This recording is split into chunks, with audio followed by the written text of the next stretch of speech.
கல்லூரி பொது இடங்களும் பாதிக்கப்படுறதுனாலதான் இந்த தலைப்பு விவாதத்திற்குரியதாக வந்திருக்கிறது.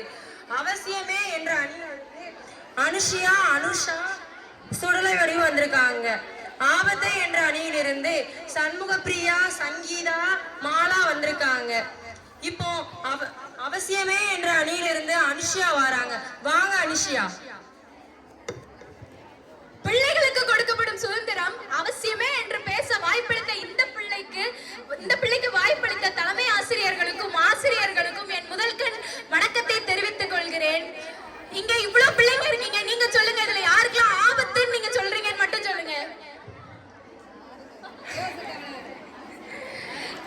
கண்டிப்பா அவசியம் தான் எல்லாரும் சொல்லுவீங்க, யாரும் ஆபத்துன்னு சொல்ல மாட்டீங்க. அப்படி இவங்க 3 பேர் மட்டும் வந்திருக்காங்க, ஏன் வந்திருக்காங்கன்னு எனக்கும் தெரியல. கண்டிப்பா பிள்ளைகளுக்கு கொடுக்க வேண்டிய அவசியம் தான் அப்படின்னு சொல்றாங்க. இப்ப எல்லாருக்கும் தெரியும், ட்ரெண்டிங்கா போற ஒரு வேர்ட் பூமர் அங்கிள் அப்படின்னு சொல்றாங்க. பூமர் அங்கிள்னா என்ன? கண்டிக்கிறோன்ற பேர்ல நம்மள வந்து அடக்கம் பண்றாங்க அப்படின்னு தான் நம்ம எடுத்துக்கிட்டோம், அப்படிதானே? அதே மாதிரி இப்ப இன்னைக்குள்ள டாபிக்கு ஏத்த மாதிரி நாமுத்துக்குமார்ன்ற ஒருத்தங்க வந்து அவங்களோட அணிலாடு ஒண்ணுன்ற பதில் சொல்லியிருக்காங்க. அதாவது அவங்க பொது தேர்வுக்கு வீட்ல இருந்து ப்ரிப்பேர் பண்ணிக்கிட்டு இருக்காங்க. அவங்க அப்பா ஒரு அரசு பள்ளி ஆசிரியர். புத்தகம் வாங்குறதுக்காக பெரும் தொகை வந்து கடனாவே வாங்கியிருக்காங்க. அவங்க சொல்றாங்க, டேய் படிச்சுட்டே இருக்கேடா, டென்ட் கொட்டாயில ரத்த கண்ணீர் படம் போடுதான், போய் பார்த்துட்டு வா அப்படின்னு சொல்றாங்க. நாமுத்துக்குமார் வந்து சிரிச்சுட்டே உட்காந்து அவங்க பாட்டுல படிக்கிறாங்க. இந்த நிகழ்வை வேற ஒரு நிகழ்ச்சியில பதிவு செய்யறாங்க. என்னன்னா, எங்க அப்பா இப்படி சொல்லாம ஒருவேளை சினிமான்னு போகாம உட்கார்ந்து படிடான்னு சொல்லி இருந்தா நான் இந்த ஒரு நிலைமைக்கு வந்திருப்பேனான்னு தெரியல. எங்க அப்பா கொடுத்த சுதந்திரம் தான் என்னை இப்படிப்பட்ட பெரிய நிலைமைக்கு வர வச்சிருக்கேன்னு சொல்லியிருக்காங்க. நமக்கு கொடுக்கிற சுதந்திரத்தை நம்ம சரியான முறையில பயன்படுத்தினா அது கண்டிப்பா சுதந்திரம் வந்து தேவைதாங்க. அதே மாதிரி இன்னொரு புதுக்கோட்டையில ஒரு கிராமத்துல நாசா போகிறதுக்காக ஒரு மாணவி வந்து தேர்வு எழுதி பாஸ் பண்றா. அரசு பள்ளி மாணவின்றதுனால அவங்க வீட்டுல வந்து ஏழ்மை, பொருளாதார வசதி இல்ல. நிறைய தொண்டு நிறுவனங்கள் வந்து அவங்களுக்கு முன் வராங்க, நான் வந்து உங்களுக்கு நாசா போறதுக்கான பணம் கொடுக்குறோம் அப்படின்னு சொல்லிட்டு முன் வராங்க. அப்படி அந்த பொண்ணு வந்து போறதுக்கான பணம் எல்லாமே அவளுக்கு கிடைச்சிட்டு, கிராமாலயான்ற ஒரு நிறுவனம் வந்து நான் உனக்கு முழு பணத்தையும் தரேன் அப்படின்னு சொல்லிட்டு வராங்க. அந்த பொண்ணு இப்ப வந்து நார்மலா அப்படி வந்து வராங்கன்னா என்ன சொல்லியிருப்பாங்க? இல்ல எங்க வீட்டுக்கு பணம் வந்துட்டு அப்படின்னு சொல்லியிருப்பாங்க. இல்லனா அதே எங்க வீட்டுக்கே கொடுங்கன்னு சொல்லியிருப்பாங்க. ஆனா இந்த பொண்ணுக்கு கொடுத்த சுதந்திரத்தால அந்த பொண்ணு ஒரு சாமர்த்தியமான முடிவு எடுக்கிறா. என்னன்னா, நான் நாசா போகிறதுக்கான வழி எனக்கு கிடைச்சிட்டு எங்க கிராமத்துல உள்ள நிறைய பேர் கழிப்பிடம் போறதுக்கான வழி கிடைக்கல அப்படின்னு சொல்லிட்டு சொல்றா. அந்த கிராமாலயா நிறுவனம் அவங்க கிராமத்துக்கு 127 கழிப்பிடம் கட்டி தந்திருக்காங்க.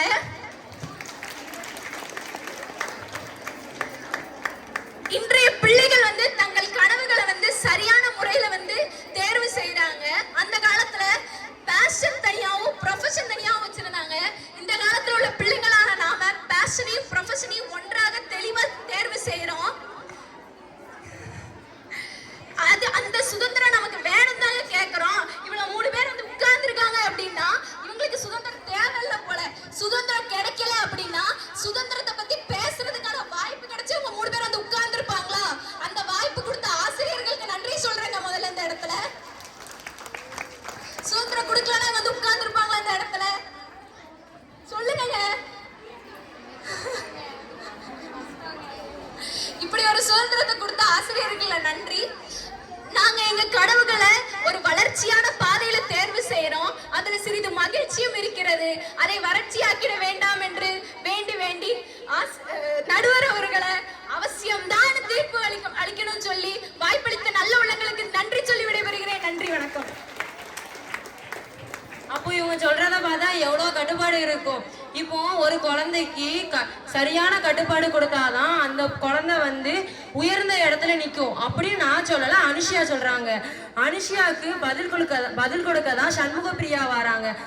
ஆபத்தே என்ற அணியை தொடங்கி வைக்க பலத்த கரவொலியுடன் சண்முகப்பிரியா வராங்க. வாங்க சண்முகப்பிரியா. இங்க கூடியிருக்கும் அனைவருக்கும் நான் முதல்கண் வணக்கத்தை தெரிவித்து என் உரையை துவங்குகிறேன். நீங்க குழந்தைகளுக்கு கொடுக்கிற சுதந்திரம் ஆபத்து தாங்க. கட்டுப்பாடுங்கிற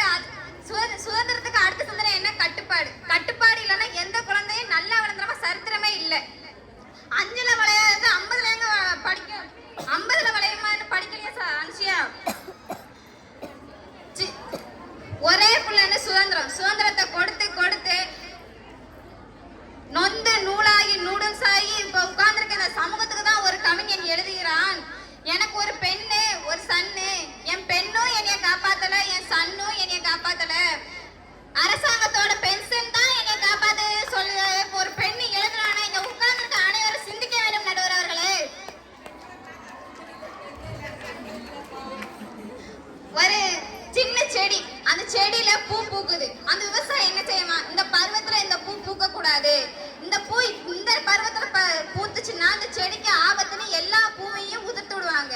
எந்த நேரத்துல என்ன செய்யணும்னு அந்த விவசாயிக்கு கூட தெரியுது. இந்த 3 பேருக்கும் தெரியலங்கிறது தான் எங்களோட வருத்தம். மனுபாக்கர்னு ஒரு பொண்ணு பாரிஸ் ஒலிம்பிக்லயே வெண்கல பதக்கம் வாங்கி இந்தியாவோட பெருமையை உலகத்துக்கு காட்டினா. அந்த பொண்ணோட வரலாற்றை தான் நான் பார்த்தேன். 16 வயசுல காமன்வெல்த் போட்டியில தங்கம், 17 வயசுல ஒலிம்பிக்கு தகுதி, 18 வயசுல உலக கோப்பைகளுக்கு 8 தங்கம். அடுத்து டோக்கியோ ஒலிம்பிக் வருது. அதுல 3 போட்டியிலும் அந்த பொண்ணு கலந்துக்கணும்னு ஆசைப்பட்டுச்சு.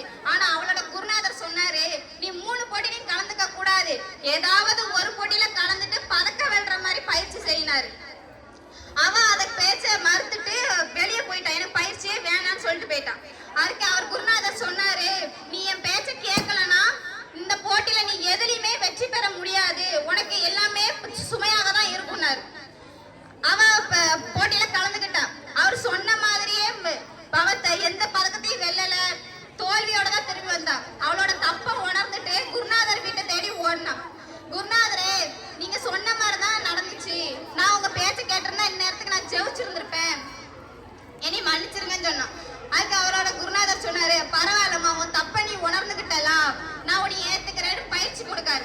பயிற்சி கொடுத்து மறுபடியும் ஒலிம்பிக்ல கலந்துக்கிட்டு வெல்றான். எல்லாம் எதுக்காக? அவளுக்கு அவளோட குருநாதர் கட்டுப்பாட்டுல வளர்ந்ததுனாலதான் அவ ஜெயிக்கிறாங்கிற தெரிவித்துக் கொள்கிற நடுவர் அவர்களே. இன்றைய சூழ்நிலையில பிள்ளைகளை கூட நம்ம நம்பிடலாம், ஆனா இந்த சூழ்நிலையை தான் நம்மளால நம்ப முடியாது. சின்ன வீட்டுக்குள்ள கூடி வாழ்ந்தோம் கனமா, பெரிய வீட்டுக்குள் வாழ்கிறோம் தனித்தனி அறையில் நடைப்பிணமாய். இன்றைக்கு ஆறுதல் சொல்லக்கூட யாரும் இல்லாமல் சுதந்திரம் என்ற பெயரில் உணவு பறிப்போனது, உடை அலங்காரம் பறிப்போனது.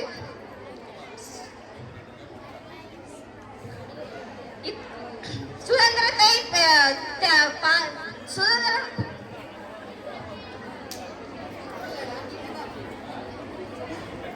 இத்துடன் எனது உரையை முடித்துக் கொள்கிறேன். ஆகா, சின்ன கட்டுப்பாடு இல்லாம வளர்கின்ற பள்ளியோ குடும்பமோ நிறுவனமோ உறுப்பிட்டதா சரித்திரமே கிடையாது அப்படின்னு நான் சொல்லல, சண்முக பிரியா சொல்றாங்க. அதற்கு பதில் சொல்லதான் அனுஷா வராங்க. வாங்க அனுஷா. தாய் தமிழுக்கு முதல் வணக்கம். இப்போ சுதந்திரம்னா என்னங்க? நான் யாருக்கும் அடிமை இல்லை அப்படிங்கிற சுதந்திரம் கிடையாது, எனக்கு யாரும் அடிமை இல்லை அப்படிங்கறதாங்க சுதந்திரம். இப்போ எல்லா பேரண்ட்ஸும் என்ன நினைக்கிறாங்க அப்படின்னா, அவங்களுக்காக பிறந்தவங்க தான் குழந்தைங்க அப்படின்னு நினைக்கிறாங்க. ஆனா அது அப்படி கிடையாது. அவங்க வழியா பிறந்தவங்க தாங்க குழந்தைங்க, ஆனா அவங்களுக்காக பிறந்தவங்க கிடையாது அப்படிங்கறதையே மறந்துடுறாங்க. இப்போ என்ன சுதந்திரம் தாராங்க இவங்க? இப்போ அப்பாவோட தொழில் தான் பையனும் பார்க்கணும் அப்படின்னு சொல்றாங்களே, அவங்களுக்கு இன்னைக்கு சுதந்திரம் கொடுத்தது அவசியமானதுனாலதான் இன்னைக்கு சின்ன சின்ன கூலி வேலை பார்க்கறவங்களோட பையன் கூட இன்னைக்கு நல்ல பொசிஷன்ல இருக்காங்க. அப்போ இது சுதந்திரத்துக்கு கிடைச்ச பெருமை தானேங்க. இப்போ அப்பா சொல்ற பையன், பாடுறா அந்த பையனை, என்னமா படிக்கிறான், எப்ப பார்த்தாலும் படிச்சுட்டே இருக்கிறான். அந்த பையன் அங்க இருந்து கை கட்டி வந்து கூலா சொல்றான், அதனால தானே நான் இப்படி இருக்கிறேன். எல்லா பேரண்ட்ஸும் அவங்க பசங்களை அவங்கள மாதிரி இன்னொருத்தவங்க மாதிரி இருக்க சொல்லி அவங்க பசங்களோட திறமைய வளர்க்க விடாம அங்கேயே ஒடுக்குறாங்கங்க. இப்போ பிரியா சொன்னாங்க, பெண்ணும் வந்து பார்க்கல, சன்னும் வந்து பார்க்கல, கவர்மெண்ட் கொடுத்த பென்ஷன் பணம் தான் என்ன வந்து காப்பாத்துச்சுன்னா அந்த பெற்றோர் சொல்றாங்க. அப்படின்னா அந்த பெற்றோர் அந்த பிள்ளைங்களுக்கு கொடுக்க அந்த அவங்களோட சுதந்திரத்தை அவங்களுக்கு கொடுக்காதனாலதான் அந்த பசங்களுக்கு அந்த பெற்றோர் மேல அன்பும் அக்கறையும் இல்லாம போகுது. சுதந்திரம் வர காலகட்டத்துல சுதந்திரத்துக்கு முன்னாடி பெண்கள் ஆன்மீகம் பெண்களை தெய்வமாக்கிச்சு, மூடதனம் பெண்களை அடிமையாக்கிச்சு. ஆனா சுதந்திரம் தான் பெண்களை தலைவியாக்கிச்சு அப்படின்னு சொன்னா அது சுதந்திரத்துக்கு கிடைச்ச பரிசு தானங்க. என்ன தெரியாம பேசிக்கிட்டு இருக்காங்க, நாங்க கை கட்டி வாழணும்னு நினைக்கிறாங்க அவங்க, ஆனா நாங்க எங்களை கை கட்டி வாழணும்னு நினைக்கிறவங்க முன்னாடி கை தட்டி வாழணும்னு நினைக்கிறவங்க தாங்க நாங்க. இப்போ கல்பனா சாவ்லா, சுனிதா வில்லியம்ஸ் இவங்களுக்கு எல்லாம் சுதந்திரம் கொடுத்ததுனாலதான் அவங்களோட திறமையால இந்த உலகத்தை விட்டு விண்வெளியே போய் வாழ்ந்திருக்காங்க. இப்ப ஏன்ட்ட கேட்டா சுதந்திரம் பிள்ளைங்களுக்கு கொடுத்தா அது அவங்களுக்கு ஆபத்துல போய் முடியாது, அது அவங்களுக்கு இந்த சொசைட்டில ஒரு நல்ல பொசிஷன்ல இருக்காது. பேசினாதான் அவங்களுக்கு உதவும் அப்படின்னு நான் சொல்றேன். இப்போ அருமையான எனக்கு இந்த பேச வாய்ப்பை தந்த நடுவர் அவர்களுக்கு நன்றி சொல்லி இன்றைய பிள்ளைகளுக்கு சுதந்திரம் கொடுப்பது அவசியம் என்று தீர்ப்பு சொல்லுமாறு கோரிக்கை விடுத்து விடைபெறுகிறேன். நன்றி. அனுஷாவை பார்த்தீங்கன்னா சண்முக பிரியாவே ஏன்டா ஆபத்துன்னு பேசணும்னு நினைக்க வச்சுட்டாங்க. அடுத்த சங்கீதா வந்து பேச வருவாங்க. ஆனா அவங்களையே நான் ஆபத்துன்னு பேசணுமான்னு யோசிக்க வச்சுட்டாங்க. ஒரு பொம்பளை பிள்ளை படிக்குதுன்னா அவங்க வீட்டுல என்ன சொல்லுவாங்க, யோசிக்கிறாங்க. அதுவே ஆம்பளை பையனா நீ படி அப்படின்னு சொல்றாங்க. அப்போ பொம்பளை பிள்ளைங்க வந்து 9th வந்து எல்லா சப்ஜெக்ட்லயும் 95க்கு மேல எடுக்குது. ஆம்பளை பையன் 9th ஃபெயில் ஆடுறான். ஆனா அவனை படிக்க வைக்கிற பெற்றோர் இந்த பொம்பளை பிள்ளையும் படிக்க வச்சா என்ன? ஏன்னா பொம்பளை பிள்ளை படிச்சா ஆம்பளை பையனுக்கு ரொம்ப சங்கடமா இருக்கும்ல, அதனால பொம்பளை பிள்ளைய படிக்க வைக்க மாட்டாங்க. இப்போ ஒரு 38 மாவட்டத்துல 26 மாவட்டங்கள்ல பெண்கள் தான் மாவட்ட ஆட்சித்தலைவரா இருக்காங்க. அப்படி பாத்தீங்கன்னா தமிழ்நாட்டுல ஒரு அதிசயம் நடந்திருக்கு. திண்டுக்கல் மாவட்டத்துல எஸ்பி பெண் தான், கலெக்டரும் பெண் தான், டிஓ பெண் தான், ஆர்டிஓ பெண் தான், டிஸ்ட்ரிக்ட் ஜட்ஜும் பெண் தான். நம்ம ஸ்கூல் ஏகேஎஸ் தலைமை ஆசிரியர் கூட பெண் தாங்க. அப்போ பாத்தீங்கன்னா பெண்கள் தான் எல்லா இடத்துலயும் இருக்கிறாங்க. இன்றைய பெண்களுக்கு கல்வி முக்கியம். அளவான கட்டுப்பாடு இருந்தா பெண்கள் முன்னேறலாம். அனுஷாவை அடுத்து வராங்க சங்கீதா. வாங்க சங்கீதா. இங்கு கூடியிருக்கும் அனைவருக்கும் என் மதிய வணக்கத்தை தெரிவித்துக் கொள்கிறேன். நானும் வந்ததுலேருந்து பார்க்க ஒருத்தர் மூஞ்சிலே உற்சாகமே தெரிஞ்ச மாதிரி இல்ல. ஒருத்தரும் கை தட்ட முடிக்க உம்முடியே தான் இருக்கீங்க.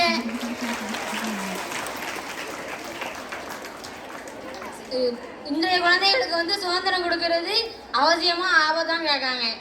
அவசியம்னு அனுசியா சொன்னாங்க. பூமரங்கள் சொன்னாங்களே, அது கொடூரமான வார்த்தைன்னு அந்த சமூக வலைதளத்துல சுதந்திரம் கொடுத்ததுனால தான் அப்படி சொல்றீங்க. சொல்லுங்க யாராவது.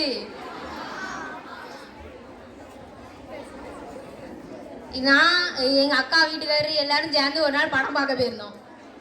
எங்க அக்கா போன் அடிக்கி ரிங்டோன் அடிக்கி எப்படி தெரியுமா, யார் அழைப்பது யார் அழைப்பது யார் அழைப்பது. என் அக்கா வீட்டுக்காரர் இப்படி எடி படுத்துட்டு அமைதியா இருந்தாரு. எங்க அக்கா கேக்கா, யார் அழைப்பதுன்னு போன் அடிக்க, நீங்க யார் அழைச்சதுன்னு பார்த்து சொன்னாதானே தெரியும் அப்படின்னு எங்க அக்கா கேக்கா. எங்க அப்பா எவ்வளவு சுதந்திரமா கொடுத்ததுனால தானே எங்க அக்கா எங்க வீட்டுக்காரர்கிட்ட சந்தோஷமா பேசுதா. யாருமே சிரிக்க முடியல. இந்த பாரதியார் பாடியிருக்காரு, ஓடி விளையாடு பாப்பா, அந்த பாட்டை பாடுங்க பாப்போம். ஒருத்தருமே பதில் சொல்ல முடிய.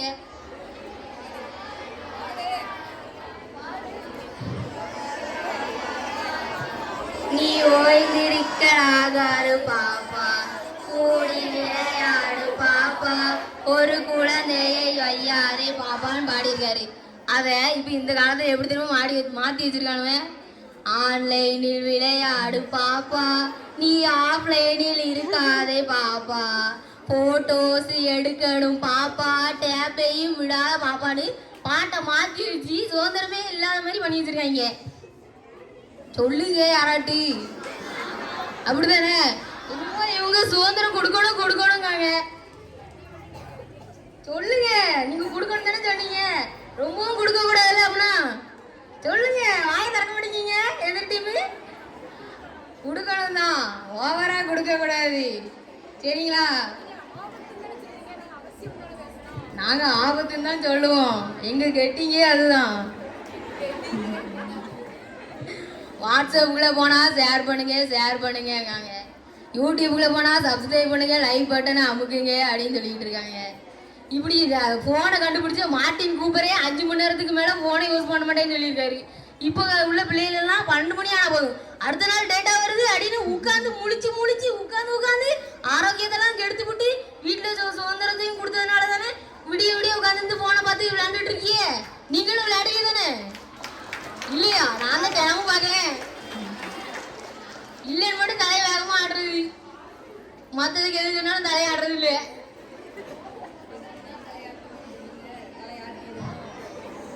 நாங்க சொல்றோங்களா தலையாட்டினதான் நாங்க அடுத்த ட்ரிப் வந்து பேசுவோம். கரெக்டு தானே நடுவரே? இன்றைய குழந்தைகளுக்கு சுதந்திரம் கொடுக்க ஆபத்துன்னு சொல்லி என்னோட உரையை முடிச்சுக்கிடுறேன். நன்றி, வணக்கம். சங்கீதா நல்லா காமெடியா பேசினாங்க, எல்லாரும் சிரிச்சிங்க. அதே மாதிரி இவங்க எல்லாரும் பேசுறதுக்கும் சிரிங்க, ரெஸ்பான்ஸ் பண்ணுங்க. சங்கீதாவை அடுத்து வராங்க சொல்ல வடிவு. அவசியமே என்ற அணியை நிறைவு செய்ய வருகிறாருங்க. வாங்க. அழியாத செல்வமாம் கல்வி செல்வத்தை அள்ளித்தரக்கூடிய ஆசிரியர் பெருமக்களுக்கும் நாளைய மேதைகளா இங்கு அமர்ந்திருக்கக்கூடிய மாணவ செல்வங்களுக்கும் எனது அன்பான மாலை மதிய வணக்கத்தை தெரிவித்துக் கொள்கிறேன். இவங்க எல்லாம் சொல்றாங்க, இவங்கெல்லாம் பெற்றோர்கள் வந்து பிள்ளைகளுக்கு சுதந்திரம் கொடுக்கறது தப்புன்னு சொல்றாங்க. ஆனா எனக்கு என்ன தோணுதுன்னா, பெற்றோர்களே இல்லாம இங்க எத்தனையோ பேர் ஜெயிச்சிருக்காங்களே, அவங்களெல்லாம் பத்தி என்ன நினைக்கிறாங்க சொல்லுங்க பாப்போம். சொல்லுங்க, எங்க கேட்டீங்கல்ல, சொல்லுங்க நீங்க. இப்போ பெற்றோர்களே இல்லாம இங்க எத்தனையோ பேர் ஜெயிச்சிருக்காங்க, அவங்களெல்லாம் பத்தி நீங்க என்னங்க நினைக்கிறீங்க? இதுக்குதான் கவிஞர் கண்ணதாசன் ஒரு அழகான கவிதையை சொல்லியிருக்காங்க. தான் பெற்ற பிள்ளையை ஏன் பெற்றோம் என்று தான் தாயென்று மாண்டு போனால், தந்தையும் இப்பிள்ளை உருப்பிடாது என்று தான் தன்னலே வெந்து போனான். உன் பெற்ற யாருமே உயிர் கொள்ள வைத்தவன் உயரத்தில் ஒளிந்து கொண்டான். உதரத்தில் என்றுமே தமிழெண்ணை மட்டுமே உறவாக வந்து நின்றாள். என்ன ஒரு அருமையான கவிதை பாருங்க. இந்த கவிதையில கண்ணதாசன் என்ன சொல்ல வர்றாரு தெரியுமா? அவருக்கு இளம் வயசுலயே அம்மா அப்பான்னு யாருமே கிடையாது. அம்மா அப்பா 2 பேருமே இளம் வயசுலயே இழந்துட்டாரு கண்ணதாசன். அவர் வாழ்க்கையில சுதந்திரமா தான் இருந்தாரு. இன்னைக்கு அவர் வாழ்க்கையில அப்பா அம்மான்னு நமக்கு வந்து அப்பா அம்மா வந்து சொல்றாங்க, நல்லது கெட்டது இப்படி இப்படி இருக்கக்கூடாது அப்படின்னு சொல்றதுக்கு அப்பா அம்மா இருக்காங்க. ஏன் 4 சொந்தக்காரங்க கூட இருக்காங்க. 12th எல்லாம் மார்க் கம்மியா எடுத்துட்டோம்னா என்ன சொல்லுவான்? அவ்வளவு நேரம் எங்க இருக்காதே தெரியாது அந்த சொந்தக்காரம்னா. ஆனா நம்ம 12th மார்க்கை பார்த்த உடனே வந்து கேட்பான், நீங்க எங்க எப்படி படிச்சடி அப்படின்னு நம்மளை வந்து கேட்பான். ஆனா அப்படி யாருமே கேட்கறது கூட ஆள் இல்லாம தன்னோட சுதந்திரத்தை மதிச்சு கண்ணதாசன் வந்து வாழ்க்கையில ஜெயிச்சு முன்னுக்கு வரலையா நடுவர்களே? வந்தாரா? அதே மாதிரி நம்மளும் முன்னுக்கு வரணும். ஒரு பிள்ளைய பெற்றோர்கள் வந்து எப்படி தெரியுமா வளர்க்கணும் நடுவர்களே? எப்பவுமே கூண்டுல இருக்கிற சிங்கம் மாதிரி வளர்க்க கூடாது, காட்டுல இருக்கிற சிங்கம் மாதிரி வளர்க்கணும் நடுவர்களே. ஏன்னா சர்க்கஸ்ல கூண்டுல இருக்கிற சிங்கம் எப்பவுமே ஒருத்தருக்கு கட்டுப்பட்டு இருக்கும். ஆனா காட்டுல இருக்க சிங்கம்னா தன்னை பாதுகாத்துக்க கம்பீரமா கச்சித்து கொண்டு இருக்கும் நடுவர்களே. எப்பவுமே சரி ஏமா நீயும் என்னமோ சுதந்திரம்னா அவசியங்க. நானும் என் பிள்ளைக்கு சுதந்திரம் கொடுத்துதான் பார்த்தேன். அவனும் சுதந்திரத்தை நம்மளதான் ஃப்ரீயா விட்டுட்டாங்களேன்னு சொல்லி அவனும் கழுது கட்டா குட்டிச்சவருன்னு போயிட்டான். இப்ப நான் என்னமா பண்ணுவேன், நீ இப்படி பேசுற அப்படின்னு என்னை பார்த்து நீங்க கேட்கலாம்.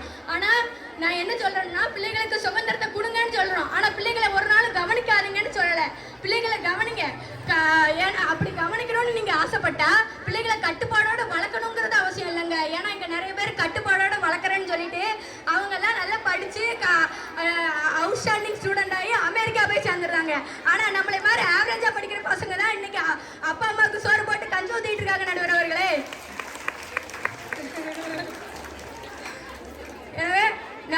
எப்பவுமே பெற்றோர்கள் வந்து எப்பவுமே பிள்ளைகளுக்கு ஒரு அப்பாவுக்கு மகன் வந்து தோளுக்கு மேல வளர்ந்துட்டா அந்த அப்பா வந்து மகனுக்கு தோழனா வரணும்னு சொல்றாங்க. ஏன்னா ஒரு ஃப்ரெண்டு இப்ப நம்ம தான் இருக்கோம், நமக்கு ஏதாவது ஒரு பிரச்சனைனா ஃப்ரெண்டு கிட்ட தானே நம்ம போய் முதல்ல சொல்லுவோம். நீங்களே யோசிச்சு பாருங்க. ஃப்ரெண்டு இப்படி எங்க வீட்டுல பிரச்சனை அப்படின்னு சொல்லி நம்ம ஃப்ரெண்டு கிட்ட தான் முதல்ல போவோம். வீட்டுல அப்பா ஸ்ட்ரிக்டா இருந்தான்னு என்ன செய்வோம்? எங்க அப்பா கிட்ட எல்லாம் நான் இதை போய் சொன்னா எங்க அப்பா எனக்கு ஒன்னே போட்டுருவாரு, ஸ்கூலுக்கு வராத, இனிமேல உனக்கு எதுக்கு படிப்பு அப்படின்னு சொல்லி வீட்டுல உட்கார வச்சிருவாங்க அப்படின்னு சொல்லி ஃப்ரெண்டு கிட்ட தான் புலம்புவோம். அப்படி அப்போ நம்ம என்ன செய்யணும்? பெற்றோர்கள் வந்து எப்பவுமே ஒரு ஃப்ரெண்டு மாதிரி கூட பழகுங்க. அப்போ எந்த பிரச்சனைனாலும் பிள்ளைங்க முதல்ல வர்றது பெற்றோர்களிடையே இருக்கும். அப்படி நீங்க வளர்க்கணும் பிள்ளைங்களை. எனவே இதுக்குதான் விவேகானந்தர் கூட ஒரு சொல்லியிருக்காரு, உன் நண்பன் யார் என்று சொல், உன்னை பற்றி நான் சொல்கிறேன் என்று. எனவே பெற்றோர்கள் எப்பவுமே பிள்ளைங்க கூட ஃப்ரெண்ட்ஷிப்பா இருந்து பாருங்க, அவங்க எப்பவுமே உங்க கூட தான் இருப்பாங்க. எனவே முதல் வாய்ப்பை எனக்கு அளித்த மாதிரி முத்தான தீர்ப்பையும் எங்களுக்கே அளிக்குமாறு நடுவர்களை கேட்டுக்கொண்டு விடைபெறுகிறேன். நன்றி, வணக்கம். கூட்டில் இருக்கும் சிங்கம் போல வளர்க்காதீங்க, காட்டில் இருக்கும் சிங்கம் போல வளர்த்துருங்க அப்படின்னு சொல்லி சொல்ல உடனே சொன்னாங்க. அதற்கு பதில் சொல்ல மாலா வராங்க. வாங்க மாலா. கூடியிருக்கும் அனைவருக்கும் என் முதல்கண் வணக்கத்தை கூறி என் உரையை தொடங்குகிறேன். நடுவர் அவர்களே, ரொம்ப அழகான ஒரு தலைப்பு. இன்றைய பிள்ளைகளுக்கு சுதந்திரம் தருவது அவசியமா ஆபத்தானு? நான் கண்டிப்பா சொல்லுவேன், இங்க வந்து ஆபத்தாங்கிற கொஸ்டினே அவசியம் இல்லாதது. ஏன்னா அளவு கடந்த சுதந்திரம் நிச்சயமாக ஆபத்தை தான் தரும். இன்றைய பிள்ளைகளுக்கு நான் ஒன்று சொல்றேன். ஒரு ஒரு ஒரு பழமொழி, அடங்காத அடியாத மாடு பணியாது. இது நம்முடைய மூத்தோர் சொல். நடுவர் அவர்களே சொல்றேன், கேட்டுக்கோ, கேளுங்க. நீங்க முதல்ல குனிஞ்சிருந்தா யாருங்க கேப்பா? இங்க இருக்க பிள்ளைங்க கேட்கல கூட பரவாயில்ல. நடுவர் அவர்களை குனிந்து கொண்டு என்னதோ வாசிக்கிட்டு இருக்காங்க. அப்ப நாங்க சொல்றதை அவங்க காது கொடுத்து கேட்கலையா? சொல்லுங்க. இப்ப சுடலேடு சொன்னாங்க, உங்களுக்கு சொல்லுங்க, நீங்க சொல்லுங்கன்னு சொன்னாங்க. என்ன சொல்லணும்? அவங்க அப்பா அம்மா அவங்க சுதந்திரம் கொடுக்கறதுனாலதான் அவங்க பெரிய இடத்துக்கு போயிருக்காங்கன்னு. அப்படி இல்லைங்க. சுதந்திரங்கிறது ஒரு கட்டுப்பாடு. அடுத்த சிந்தனை என்ன? கட்டுப்பாடு அப்படின்னு நம்ம சண்முகப்பிரியா சொன்னாங்க. அது கட்டுப்பாடுக்குள்ள ஒரு பிள்ளை வளர்ந்தாதான் அது ஒரு உயரத்துக்கு போகும். அவங்க பிள்ளைங்க ஒரு உயரத்துக்கு போவாங்க. ஒரு சின்னதா ஒரு கதை சொல்றேன், நல்லா யோசிச்சு பாருங்களேன். ஒரு வில்லு இருக்கிறது. அந்த வில்லிலே அம்பு புறப்படுவதற்கு முன்னாடி என்ன பண்ணணும்? அந்த அம்பை இரண்டு பக்கமும் வளைச்சுக்கிட்டு நடுவுல அந்த நான் என்கிற கயிறை நல்லா கட்டிக்கணும். அந்த நானுங்கிற கயிறை டைட்டா கட்டிக்கிட்டு தான் அம்பை வச்சு நான்ல இழுத்துக்கிட்டு அடிக்கணும். அப்பதாங்க இலக்கு தவறாது. அதை லூசா விட்டோம்னா நடுவர் அவர்களே லூசர் ஆயிருவோம்ல. ஆம்பளை பிள்ளை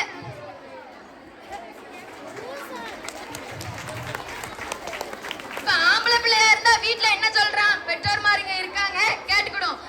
அது வேணும் இது வேணும் சொல்றாங்க. உடனே என்ன சொல்றான்? எங்கேயாவது ஓடி போயிருவேன்னு கூட மிரட்டுறாங்க. நான் முன்னாடி படிச்ச ஸ்கூல்ல ஒரு பையனை காணோம்னு ஊரெல்லாம் தேடுறாங்க. தேடி பார்த்ததுல ஒரு லாட்ஜ்ல தங்கி இருக்கான். என்னன்னு கூப்பிட்டு விசாரிச்சா அவன் சொல்றான், மஞ்சுமல் பாய்ஸ் படம் பார்த்திருக்கீங்களா அப்படின்னு கேக்குறான். ஏன்டா அந்த படத்தை இப்ப எதுக்கு பாத்துக்கிட்டு? அந்த படத்தை பார்த்து நாங்களே ஒரு 10 பேர் சேர்ந்துக்கிட்டோம். அந்த 10 பேரும் வீட்டுல கேட்டதுக்கு விடமாட்டேன்னு சொல்லிட்டாங்க. அதனாலதான் நான் இங்க வந்து ஒளிஞ்சுக்கிட்டேன். அந்த மஞ்சள் பாறை, அதாவது குணா குகைக்கு போகணும். அதுக்காக 3000 ரூபாய், என்னது வீட்டுல 3000 ரூபாய் துட்டு கேட்டுட்டு அந்த லாட்ஜ்ல போய் ஒளிஞ்சிருக்காங்க. இதுக்கெல்லாம் யார் காரணம் தெரியுமா? பெற்றோர் சுதந்திரம் கொடுக்கலன்னு சொல்றாங்க. பெற்றோர் சுதந்திரம் கொடுத்ததுனாலதான் அது ஆபத்து. அந்த வயசுல அவனை கண்டிச்சு வளர்த்திருந்தா, கட்டுப்பாடோடு வளர்த்திருந்தா, அவன் இப்படி எங்கேயாவது போய் ஒளிஞ்சிருப்பானா? சொல்லுங்க. நீங்க இவ்வளவு குழந்தைங்க இருக்கீங்க, அந்த பையன் பண்ண தப்பு தானுங்க. ஆசிரியர் அவர்களும் சொல்லலாம், அந்த பையன் தப்பு தானே. நடுவர் அவர்களும் சொல்ல மாட்டேங்காங்க. நம்ம எங்க இருக்க கூடியிருக்கோம் என்னை போன்ற குழந்தைகளுக்கும் ஆசிரியர் நமக்கு சொல்லிக் கொடுக்கிற ஆசிரியர்கள் அவங்கள்ட்ட கேட்டா கூட தப்பு இல்லைங்க. அந்த பையன் அப்போ அந்த வயசுல அவங்க அப்பா அம்மா வந்து சுதந்திரம் கொடுத்ததுனால மட்டும்தான் அவன் அப்படி அங்க போய் ஒளிஞ்சிருந்திருக்கான். அதே மாதிரி சொன்னாங்க ஃப்ரெண்ட்ஸ், நம்ம அனிஷா அவர்கள் அதாவது தோளுக்கு மேல வளர்ந்த பையனை தோழர்களா நினைக்கணும்னு சொல்றாங்க நம்ம எதிராளிக்காரங்க. அது எப்படிங்க இருக்க முடியும்? நீங்களே சொல்லுங்க. நண்பன்கிட்ட பேசுற மாதிரி அப்பா கிட்ட போய் வாடா போடான்னு பேச முடியுமா? அப்படின்னு பேச சொல்றாங்களா இவங்க? இந்த 3 பேர் அதுக்குதான் வந்திருக்காங்களா? சுதந்திரங்கிறது கட்டுப்பாடுங்க. நம்ம அப்பா அம்மாட்ட போய் அப்படி இருக்க முடியாது. சுதந்திரமா அப்பா அம்மான ஒரு கட்டுப்பாடு. அந்த கட்டுப்பாடுக்குள்ள இருந்தாதாங்க நம்ம நல்லா வளர முடியும். நம்ம நல்ல நிலைமைக்கு போக முடியுங்க. அதே மாதிரி நம்ம நண்பன்கிட்ட போய் சொல்றோம் ஒரு சின்ன விஷயம் என்னன்னா, டேய் மச்சி போய் ஒரு தம்பு அடிக்கலாமா அப்படின்னு கேட்கலாம். ஆனா அப்பா கிட்ட போய் அதே மாதிரி சொல்றாங்களா? முடியுமா? அதை போய் அப்பா கிட்ட போய் சொல்ல முடியுமா? சொல்லுங்க. இப்போ பெற்றோர்கள் சொல்றாங்க, என் பிள்ளைய கஷ்டப்படுத்த மாட்டேன்னு சொல்றாங்க. அவன் கஷ்டப்படாம இருந்தா நல்ல பிள்ளையா வளரவே மாட்டான். கண்டிப்பா நல்ல பிள்ளையா வளரவே மாட்டான். குற்றவாளியா தாங்க போவான். இன்றைய உயர்கல்வியில சேர்றதுக்கு எண்ணிக்கை குறைஞ்சுக்கிட்டே வருது. குற்றவாளிகள் எண்ணிக்கை அதிகமாகிட்டே வருதுங்க. இன்றைய ஸ்கூல்களுக்கு ஆசிரியர்களுக்கு சுமை குறைந்து வருது. காவல்துறைக்கு சுமை அதிகமாகுதுங்க. ஏன்னா அவங்க பிடிச்சிட்டு போறது எல்லாமே எங்க தெரியுமா? ஸ்கூல்ல இருந்தும் கல்லூரிகளில இருந்து தாங்க பிடிச்சிட்டு போறாங்க. அதனால சொல்றேன், தெரியும். அதனால சொல்றேன், இன்றைய பிள்ளைகளுக்கு சுதந்திரம் தருவது நிச்சயமாக ஆபத்து தான் என்று தீர்ப்பு வழங்குமாறு நான் அன்புடன் கேட்டுக்கொள்வேன். நன்றி, வணக்கம். இன்றைய மக்களுக்கு எல்லாம் பெரிய கவலை இருக்கும். நம்ம காலம் எப்படி இருந்துச்சு, பிள்ளைங்க காலம் எப்படி இருக்கு அப்படின்னு சொல்லி கவலை இருக்கும். இப்போ ஒரு பட்டம் பறக்குதுன்னா அது சுதந்திரமா பறக்குது அப்படின்னு சொல்லி நம்ம பார்ப்போம். அதுவே நம்மளை வெளியே விட்டாங்கன்னா நம்ம சுதந்திரமா இருக்கணும் அப்படின்னு நினைப்போம். இப்போ அந்த பட்டத்தோட நூல் வந்து நம்ம கயிறை விட்டு போயிருச்சுன்னா பட்டமும் தனியா போயிரும். அப்போ நம்மளையும் கையை விட்டா நம்மளும் சுதந்திரம் இல்லாம போயிருவோம். அப்போ அளவான சுதந்திரமே சரியானது. அதனால ஆபத்தே என்று சொல்லி ஆபத்து என்றுதான் சரியான முடிவு. அளவான சுதந்திரமே ஆனந்தத்தை தரும் என்று இத்துடன் என்னுடைய உரையை முடித்துக் கொள்கிறேன்.